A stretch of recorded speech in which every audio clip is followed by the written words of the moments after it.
And we're going to continue this series talking this week about pushing past criticism. We've talked about risk exposure and abandoning the smallness inside. And if you don't know what I'm talking about, then go to our app and you can listen to the last 2 weeks because they're kind of foundational and they build on each other. But this week we're talking about pushing past criticism so that we can live a life that is naked and unafraid. And so I'm going to invite our kids director, Tiffany Murphy, to come on up here and join me. Thank you. So that we can have a conversation about this, because this is a really powerful truth. And if we can grasp it, I really believe that this is life-changing. So we're just going to jump right in. Tiffany, when I hear the word criticism, I tend to associate negative feelings with it, right? Right, that's exactly right. Nobody likes criticism, right? And I think when we are living bold and we're abandoning smallness and we're risking exposure, then it's kind of inevitable. But it doesn't make it any easier. And I think if we're in a place in our life where we're not experiencing criticism, then maybe we're living risk-free, maybe too safe. Yeah. And so it still doesn't make it easy to receive criticism. So how do you deal with criticism in your life?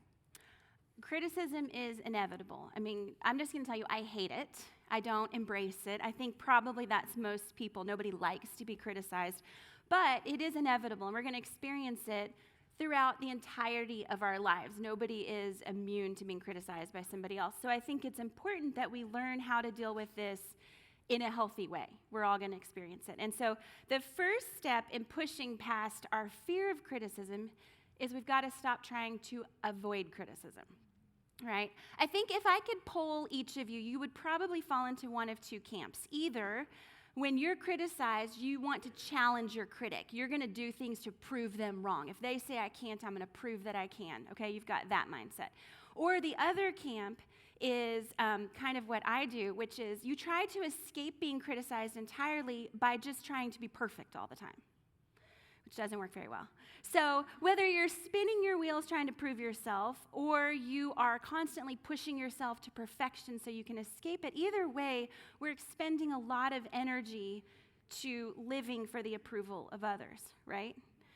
Well, we have an amazing model, somebody who absolutely did not live for the approval of man and also was constantly criticized, and that's Jesus. So I'm going to give you Jesus' words. This is what he says about criticism. In the book of Matthew, he says this, "For John," and he's talking about John the Baptist, his cousin, "For John came neither eating nor drinking, and they say he has a demon. The Son of Man," referring to himself, "came eating and drinking, and they say he's a glutton and a drunkard. He's a friend of tax collectors and sinners."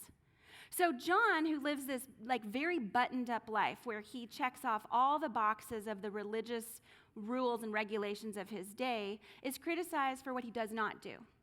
And then Jesus, who lived a literally perfect life, is criticized for what he does do. So I think we can all just establish the fact right now, if Jesus, who was perfect, was criticized all the time, and you should note, they were criticized by the same people. It's like the darned if you do, darned if you don't. You can't win. And so Jesus is saying, you're going to be criticized regardless, right? Aristotle said this. This is a great quote. "There is only one way to avoid criticism. Do nothing, say nothing, and be nothing." And then Eleanor Roosevelt says kind of what Jesus says. She says, "Do what you feel in your heart to be right, for you'll be criticized anyway." It's inevitable. We can't escape it. We can't avoid it. We've got to figure out how to deal with it. So thinking about criticism all week long will bring up a lot of memories to mind. And I was thinking about the times in my life when I was criticized that it really stung. And one in particular just kept rising to the surface. I was about 19 years old, and I went to this Christian university, and there was a woman who was absolutely revered in this community. She was a mentor to girls around my age, and everybody just saw her as this very godly, wonderful woman.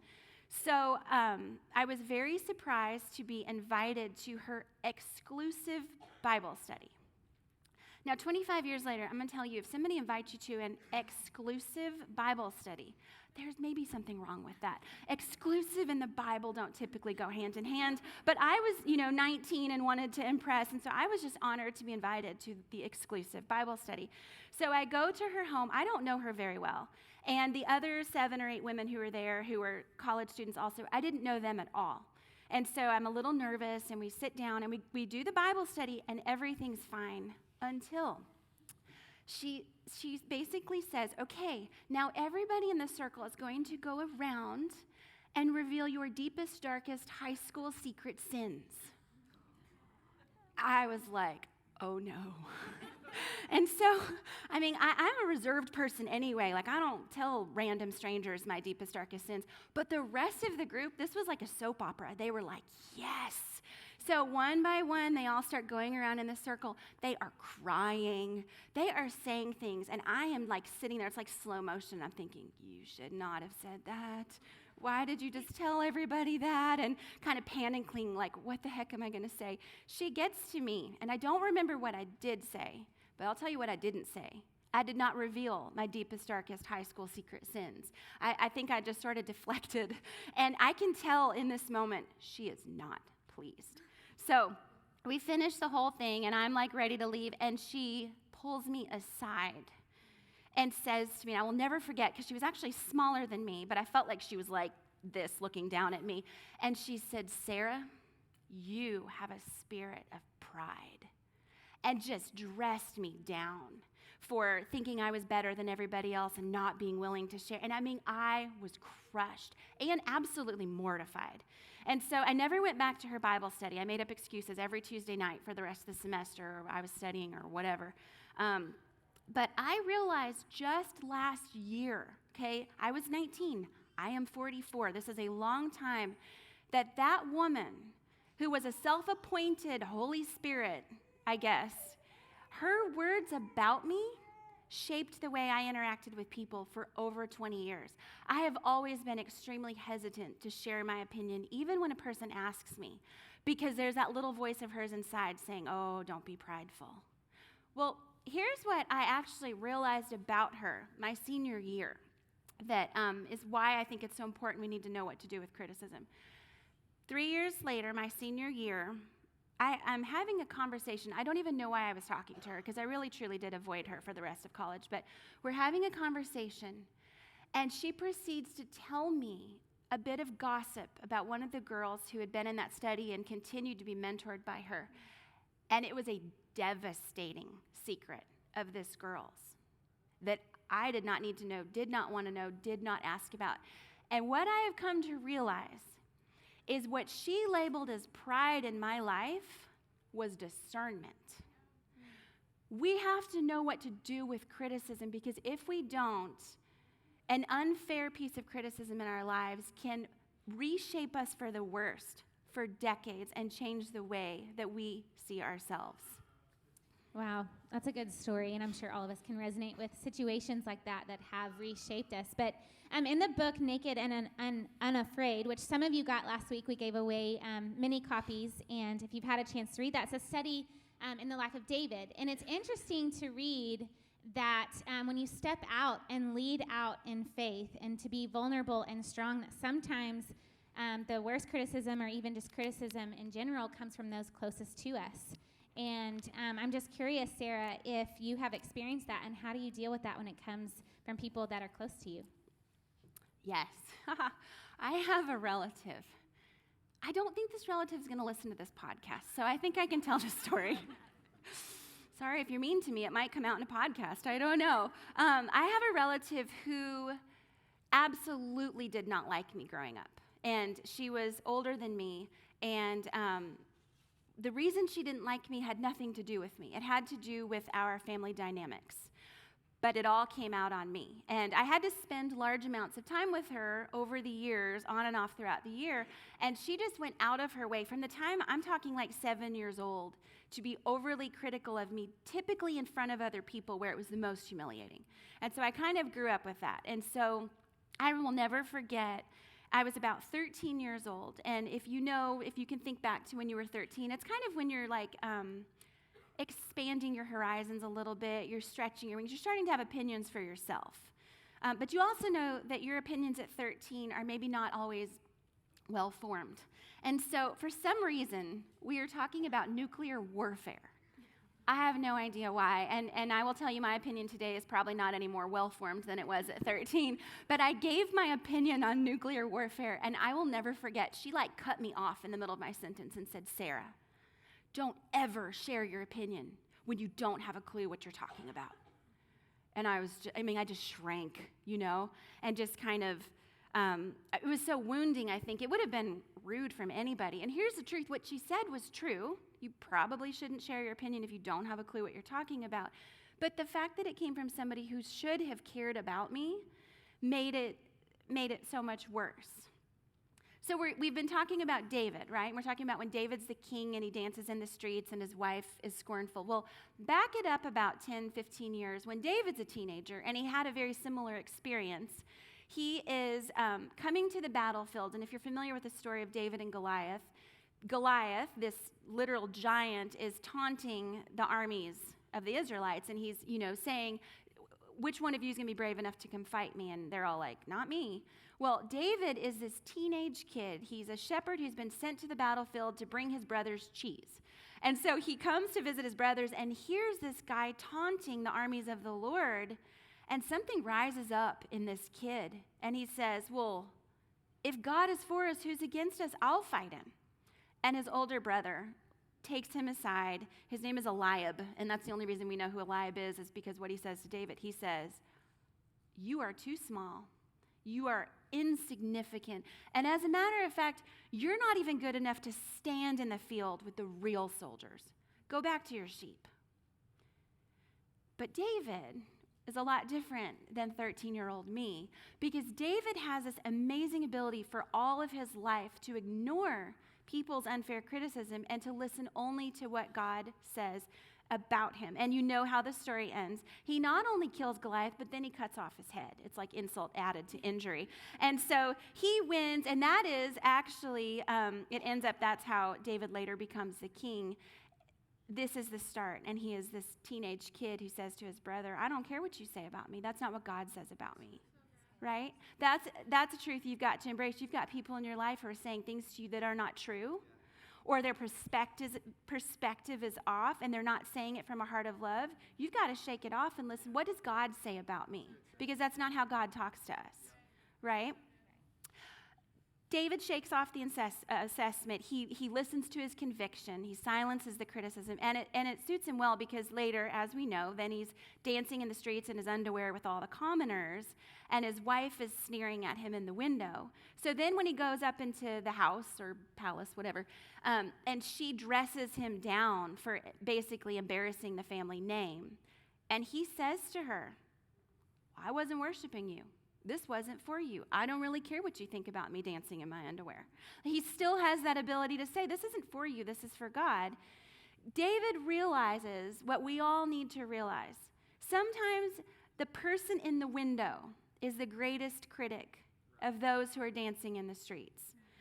A lot of times people who are bold enough to criticize you are not bold enough to actually do what you're doing, right? It's really easy to be an armchair quarterback. We can sit in our armchairs and tell these, professional athletes how to do their job. We've never walked in their shoes. We've never done what they're doing. You can't tell me what you're going to do in my shoes. You're never going to walk in my shoes. I can't tell you what I would do in your shoes. I'm never going to walk in your shoes. We've got to be really quick to remember that we maybe shouldn't say, well, I would do that differently, or I would have never done that with our friends and family, because we don't know. We aren't them, right? And we would be better served to remember this. Most of the time, criticism is not even about you. It's about the person. It is a reflection of, like my relative and like this woman, is a reflection of their own insecurities and inner cynic and internal smallness, like we talked about last week. It's not even about you. So don't waste your time trying to talk back to the critic in the window, and instead focus your energy on doing what God has said that you need to be doing. That's good. And you've talked a couple times that even though the criticism may be hurtful, that there might be a little bit of truth in the criticism. And we've all heard the saying, look for the grain of truth in every criticism. So can criticism be healthy? Well, I'll say this. There is definitely a helpful form of criticism, okay?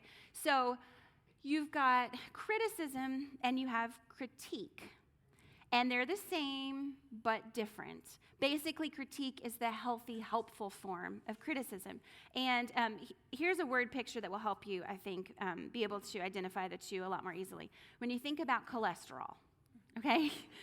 Like, how on earth does that relate? Well, cholesterol, doctor will tell you, you have your LDL, and doctors tell us it's should be low because it's lousy, right? LDL. And then you have HDL, which should be high because it's healthy and helpful. So criticism is your LDL. Critique is your HDL. All right, that's the two. And the way you identify the difference is really pretty easy. The chief difference is in the heart's attitude of how it is being delivered. If it is delivered chiefly to tear you down, that's criticism. If it's being delivered to build you up, to help you get better, that's critique. And so I would say, I know that that's a really popular saying, look for the grain of truth in every criticism, but it's not always true. Jesus didn't look for the grain of truth in the Pharisees' criticism. David did not look for the grain of truth. I think our efforts would be better spent looking for helpful critique and applying that to our lives. And so I've got a little chart for you that's going to show you, actually it's a big chart, that's going to show you the difference between the two. So I'm just going to read through them as we go. Okay, critics, self-appointed, like the lady who decided she was my Holy Spirit, okay? Critique is invited, all right? Criticism finds fault, but critique looks for ways to improve. Criticism condemns, critique encourages, it builds you up. Criticism is an accuser, but critique is an ally. Criticism is designed to bring you down. Critique is designed to build you up. Critiques are opinionated. I mean, I think we probably have enough opinions in the world, right? Critique is collaborative. It's a, hey, how can we make this better together kind of attitude. Criticism complains, critique considers. Criticism can be hurtful. Critique can be helpful. Now, I will say sometimes critique hurts. Like, we don't like to hear about our shortcomings. That's not usually our favorite conversation, right? But it's not designed to be hurtful. It's designed to help you. It's like a shot. Sometimes it hurts, but it's for your good. Criticism magnifies the negative. Critique magnifies the positive. So what we've got to do is make sure we don't have a lot of critics without credentials in our life. But on the converse, we need to have people who love us and are for us and can give us positive feedback and critique in our life. And that's what good coaches and mentors and counselors and employers can do for us, right? The very best professional athlete still has coaches. You don't like win a couple Super Bowl rings and then be like, I don't need your advice anymore, right? Those coaches are there to help them tweak things to make them better. And I would say, parents, if you've got kids who have coaches, let the coaches coach, right? That's what they're there for. Now, I'm not talking about, the coach who screams at your kids is awful. That's not what I mean. But a coach who's there to make your kid better, don't rush in and try to, put a Band-Aid on the critique. I have 3 teenagers in my house right now, which is kind of challenging at times. And I will say that it's kind of annoying that I can tell my kids something 57 times, it totally falls on deaf ears. The coach can say it once, and they're like, oh, yeah, thanks, coach, I'll do it right away. Like, what in the world? But that's what coaches are for, right? Let the coaches coach, and we need our own coaches as well. We have to be teachable. When I think most of you know our kids play water polo, and so we had the high school water polo banquet this week, and it was so interesting. There's like 30 kids on the high school team, and then the coaches go through and talk about every single kid, which is really fun. But I noticed of those 30 kids, there were only about 3 that the coaches said, we loved coaching this kid. This kid is so teachable. And after every practice, he or she would come up to me and go, Coach, what can I do better? What do I need to practice this week? How can I do that better? And the coaches said, those are the kids we love to coach. And I think we've got to be the same way, especially as we get older. We don't have it all figured out. The older I get, the dumber I am, I realize. I have so much more maturing to do, and that's where critique can make us better, that we've got to be coachable. That's good. How do you determine who is safe in your life to receive critique from? That seems very difficult at times. Right, and that's a great question. This really matters. You've got to know who can you trust to speak things into your life. Proverbs 27:6 says this: you can trust a friend who corrects you. So those are kind of your keys. Trust, friend, correct. If somebody will give up a kidney for you, you can probably trust their critique. My mom always says, I'll give up my kidneys for you. And she has 2 kidneys and 3 kids. So we're always kind of like, well, I hope we don't all need one. But what she's basically saying is, I would lay down my life for you. If somebody will lay down their life for you, you can trust them to speak into your life, right? Somebody who has a track record of faithfulness and kindness and loyalty to you, you can probably trust their critique. And then I would say somebody who has some form of authority over you that wants to make you better, an employer, a coach, a teacher, whatever. Those are the kind of people whose critique we should lean into, because they're going to be able to help us remove some blind spots in our life and make us better. Okay, so criticism hurts. We know that it's never helpful. And we all struggle with allowing it to demoralize us and to deflate us. And have you ever wanted to quit because of criticism? You've talked a lot about experiences that you've received it, but have you ever wanted to quit because of it? And how did you deal with that, or how did you get through it? I did quit, actually. I was a middle school teacher before we had kids, and I loved teaching the kids. But my second year, I had a group of parents who were crazy. They were complaining, they were critical, they were extremely difficult. And I literally, about 6 weeks into the school year, told Pace, okay, I'll finish out the school year, I have a contract here, but I'm not coming back. I don't get paid enough to do this. And really, when I look back, it was just a small handful of people, but they made my life miserable because I could do no right by them. And so at the end of the school year, I retired at the age of 25, and I let my certificate lapse, which I deeply regret today. And from what I hear from other teachers, this is not uncommon. I hear a lot of teachers and principals who say, I took an early retirement or I switched careers because I just could not handle the incessant criticism. And I think that is really sad. So that's where I quit, and I regret it. Here's where I didn't quit, and it's a good thing I didn't quit, or we would not be here today.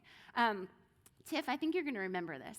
We launched our church in a movie theater. We had like 8 people who were on staff for free, and we had sent out all these mailers, and we opened the doors that morning, and people actually came, and it was amazing. We were all just standing there going, who are these people? This is a miracle from God. And a couple hundred people came, and it was incredible. We were like, okay, maybe this will work. And so we have kind of a celebration at our house afterwards, and we're all super excited and pumped about, and we're critiquing how can we make this better for the next week. And I make the mistake of opening the church email. This is like an hour after the service. I'm not even sure we'd had time to eat lunch yet, and this lady fires off this email at us. First day, guys, so mean. And she says, I was there this morning and I hated it. Okay. And then she proceeds to tell me, your music is too loud, and you really shouldn't be in the ministry if you think church is supposed to be a rock concert. Like, wow, talk about demoralizing, deflating. And we had, there were 200 people, 199 were positive, but that one woman's input, so quick to fire it off, so quick to depersonalize it, where she's not even thinking about the people who are going to receive this, I was crushed. And I'm literally just sitting there thinking, this is what we moved cross-country for and gave up all of our savings to buy this equipment. This is what these people have come alongside us for, to have people give us this kind of feedback. But interestingly enough, she stayed at our church for 3 years, which, if I hate something, I typically don't go back, but she had some staying power. And so I got to know her. She never knew that I knew she had sent the email, so it was kind of fun. But I got to know her, and what I realized is she was, and I feel kind of bad telling you this, but I'm going to anyway, the world's most negative, unhappy person. And it was a great experience for me because what I recognized was this was not about us. It was all about her. And I just completely let her words go. So I didn't quit. I did quit reading the church email. We still sometimes get emails like that, and I just know what you can handle, know what you can't. I try not to avoid criticism, but I also don't go looking for it. But I think the point of it is, don't ever let criticism cause you to quit. That's not a reason to quit something. You've got to learn to speak God's words over your own life because sometimes you're the only person who's going to do it. This is what David said. He's kind of like the champion of this. He says in Psalm 27, "The Lord is my light and salvation. Whom shall I fear?" And in Psalm 56, he says, "In God I have put my trust. I won't be afraid. What can mere man do to me?" And actually, he is hiding in a cave when he wrote this because the king has a bounty on his head and is trying to kill him. And I'm like, well, mere man can do a lot to you. But not David. That's not how he sees things. He knows what God has spoken over him.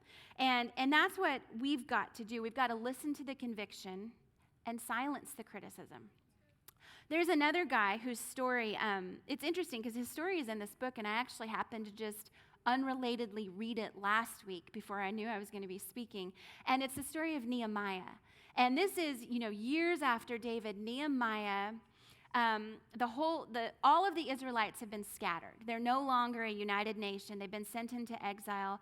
Jerusalem, their capital city, has been reduced to rubble. And Nehemiah gets this vision from God. Nehemiah, go back to Jerusalem and rebuild the city wall because you can't have a safe city if you don't have a wall. And so Nehemiah casts vision and he gets the king's approval and he takes this group of people back and they start rebuilding this wall. And he literally just says, here's your spot, here's your spot, here's your spot. And he gets these people to circle this wall and they all start building.